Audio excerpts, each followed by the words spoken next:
Hey guys, welcome back to the channel. In this video, we're going down to the Tortugas to do some commercial spearfishing with sling and steel. The Tortugas are about a 70-mile run, but the weather was absolutely perfect. When you're commercial spearfishing, the goal is to get as much fish in the boat as possible. Once you hit that break-even point, every fish after is extra money in your paycheck.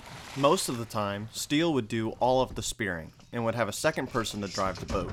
On this trip, Jake and I would be taking turns with Steel to maximize the number of fish we can bring home. That's what's up. Jake and I were up next. We decided to dive together so that we could film each other shooting fish.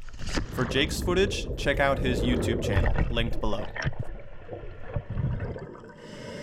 This is the first legal fish I really saw on this trip. It was a really nice sized mangrove snapper.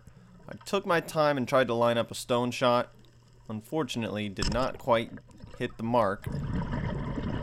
In most of my other videos, we're typically just going out for just enough fish to feed us for the week, maybe enough to give some away to some friends and family. But when you're on a trip like this, you're investing hundreds, if not close to $1,000 in gas, food, other equipment. You really need to hit that break-even point. And for Steel, this is his day job. This is not him going out and having a good time. This is him putting food on the table, both literally for him and the people who are buying the fish he's catching. A little while later, this nice mutton swam up. Tried to take my time again. Of course, you want to get that stone shot so you're not ruining any of the meat. Again, just hit it a little bit too far back. First dive of the trip, so needed a little time to get accurate. Not the worst shot, but just a little bit too far back. Jake then got a pretty nice mutton snapper, and you can see he rolled it there.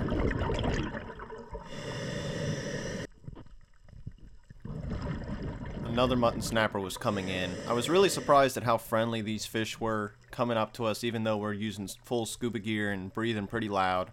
But because we're so far from land and these fish usually don't see too many people, they were actually friendly enough for us to get pretty close to them.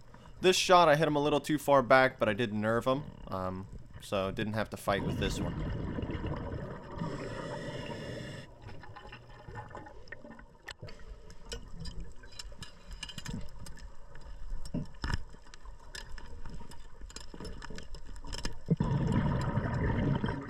Really, we were looking for grouper. Grouper are the highest paying fish out there, but these snapper are also pretty good.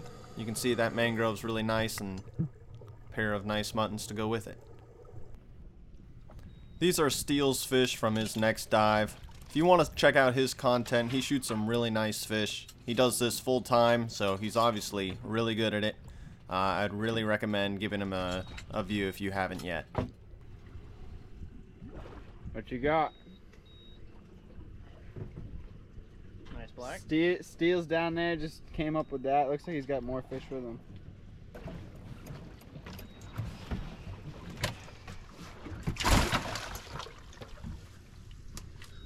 That's what we're talking about. The next spot that Jake and I hop in on was very similar in structure to that last spot we had dove, but we had been swimming with the current for quite a while and just there weren't nearly as many fish. You can see Jake turns really quick and sees this really nice red grouper. Goes ahead and lines up on it, makes sure that he's got the GoPro running. Takes a shot. These red grouper are very easy to shoot, and on this trip we just got quite a few really nice sized ones.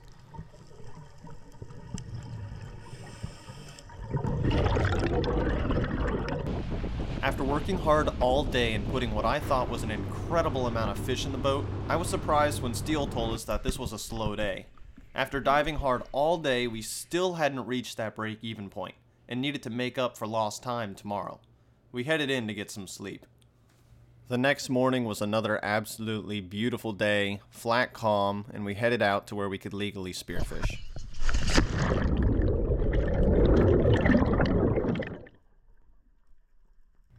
As we were still swimming down to the bottom, this nice mutton was right underneath us. I take a little bit of a long shot, but still get a good holding shot on the fish, bring it in and throw it on the stringer.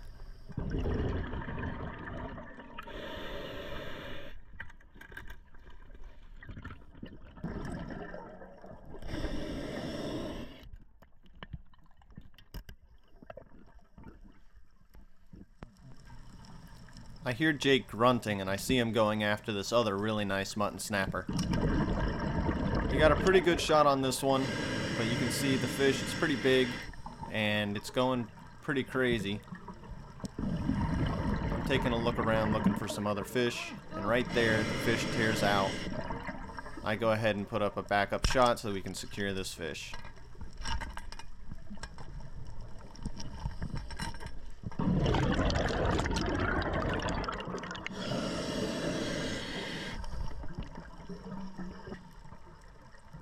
Jake and I kept swimming across this patch reef, and I see him extending his gun here and wasn't quite sure what he was pointing at. See, he got his flashlight out. He pulls the trigger, and all of a sudden this big plume of dust comes out the other side of this small rock. I could tell right then and there that that was a nice grouper in that rock. Jake was looking around for me, wasn't quite sure where I was, so I let him know where I am, and basically what I want to do is sit a little bit above him and keep an eye out while he works this grouper out of the rock. So here he is. I'm keeping an eye on our time and looking to see if all this commotion brings in any other fish.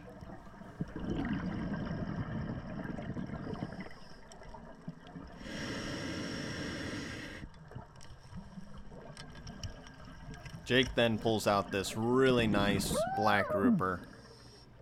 I was incredibly surprised that a grouper that big could fit in a rock that small. You can see he's still got quite a bit of life in him too. We were about at the end of our dive, so we decided to go ahead and call it and come back up to the surface.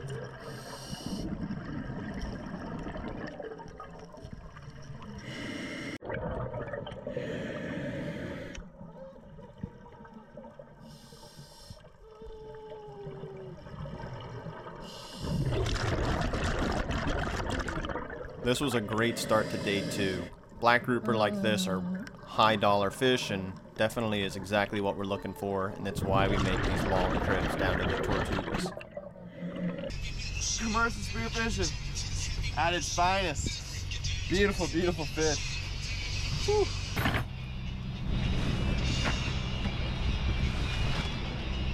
Couple nice muttons to go along with that nice black.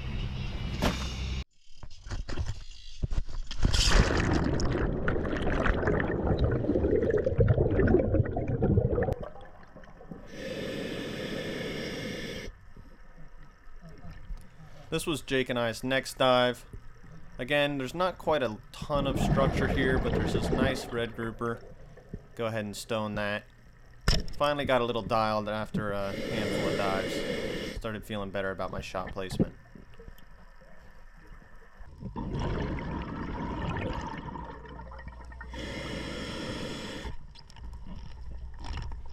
You can see this spot definitely didn't have as much structure as the last one.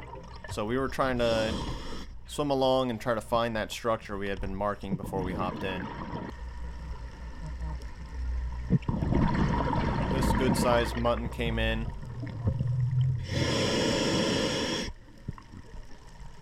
Took my time on the shot and got another stone shot.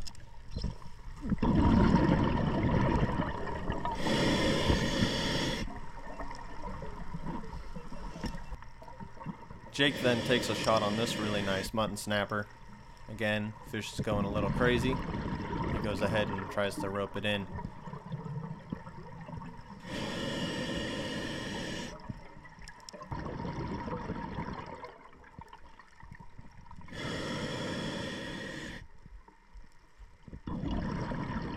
While Jake was stringing that mutton, I came across this really nice black grouper.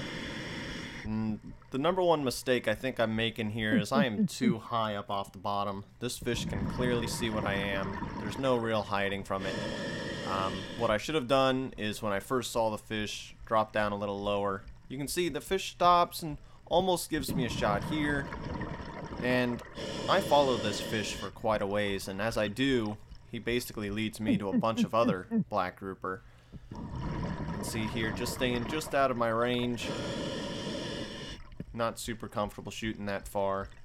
Another mistake I think I'm making here on these commercial trips, you can see that second grouper there, is running with a reel and a line. I think free shafting is a lot more efficient. You need a lot less time to load your gun. And really, that line's not doing you too much good unless you're shooting something pelagic like an African pompano. That black grouper's sitting there behind that rock. Again, just staying out of the way.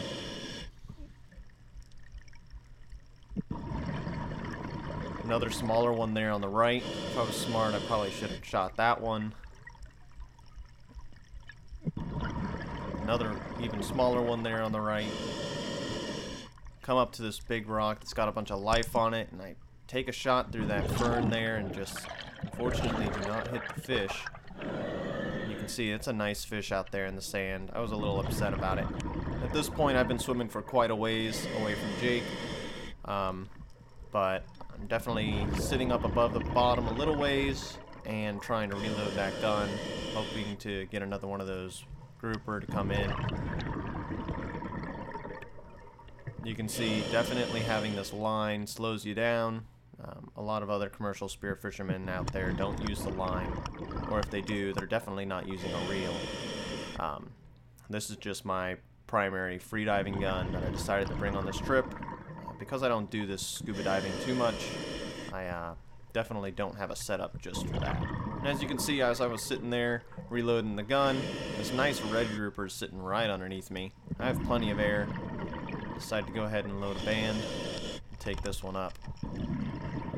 Unfortunately, on this dive, I had actually forgotten my stringer. So after I shot this red, I decided I should probably come up and relocate with Jake so we could try to get on this grouper again. Unfortunately, we were not able to find the grouper on this spot after this. Something that I learned on this trip was just because you're good at freediving and spearfishing does not mean that you're automatically a great scuba spearfisherman. It's really not as easy as it looks. On these commercial trips, every breath you can get out of your tank counts, and every extra second it takes you to reload and string your fish is another second you can't spend putting fish on the boat. Steele was making drops on the same spots that we were, and almost always came up with twice as many fish, if not more. You see all those blacks? What? Did you see all those blacks?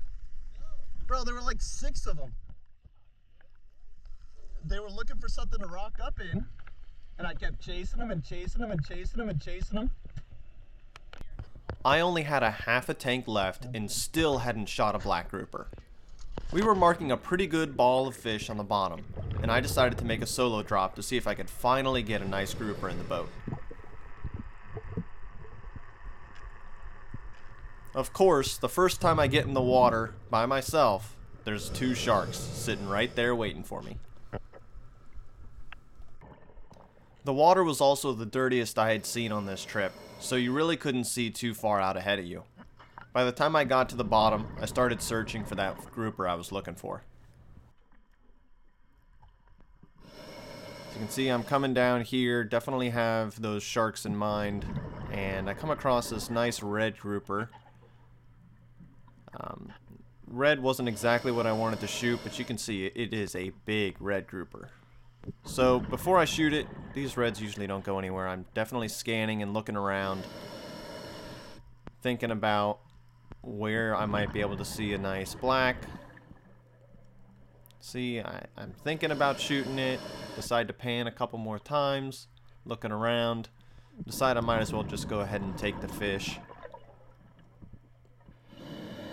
Go ahead and line up that shot. Definitely don't want a fish flailing around when you got sharks in the water, so line up a perfect stone shot. And of course, right then, nice black grouper shoots out of the sand. I'm not sure exactly where that fish was, but it was a nice grouper, and it was sitting right there waiting for me to shoot that other fish. And you can see this grouper's still sitting right in front of me. So I'm basically struggling to get this red off the line, and by the time I do and reload the gun, I start swimming in the direction that that grouper had gone. These grouper, when you spook them like that, they'll go and look for a rock to hole up in. Unfortunately, after looking for a while, I wasn't able to find that grouper again. This trip was really eye-opening to how much work commercial spearfishing really is. Every time I've seen people commercial fishing in the past, it's always looked like a ton of fun. But what you don't see in those posts are that every one of those fish needs to be gutted and packed with ice. Unlike a normal day on the water where you can relax after shooting a nice fish or two, commercial spearfishing is non-stop. After this trip, I was certainly ready for a few weeks off of fishing. I have a lot more respect for those who commercial spearfish for a living, and I really appreciate that I get to enjoy it as a hobby rather than a job. That doesn't mean I won't be looking forward to our next trip though. Be sure to hit subscribe and I'll see you all there.